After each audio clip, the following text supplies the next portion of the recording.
সময়ের সাথে সাথে মানুষের ভালো লাগাগুলো কমতে থাকে, কিন্তু আমাদের ভালো লাগাগুলো যদি আমরা বিসর্জন দিই তাহলে আমরা কিভাবে বাঁচবো বলো তো?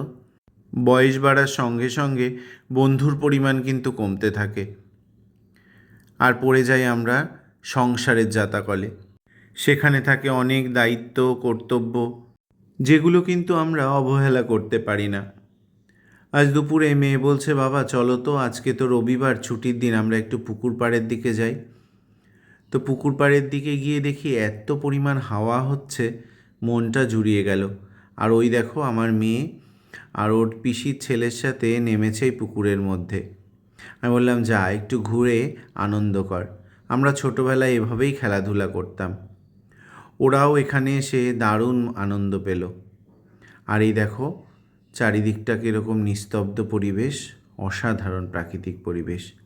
আমি বসে বসে চারিদিকটা খালি উপভোগ করছিলাম, আর ছোটোবেলার কথাগুলো মনে পড়ছিল, যে ছোটোবেলাতে আমরা এই জায়গাটাতে অনেকটা সময় কাটিয়েছি। সেই সময় না ছিল কোনো টেনশন, না ছিল কোনো চিন্তা ভাবনা। তাই সময় পেলেই এই পুকুর পাড়ে এসে একটু বসে বিশ্রাম করি। খুঁজে পাই অনেক শান্তি, যা আমরা কখনোই হাজার হাজার টাকার বিনিময়ে কিন্তু কিনতে পারবো না।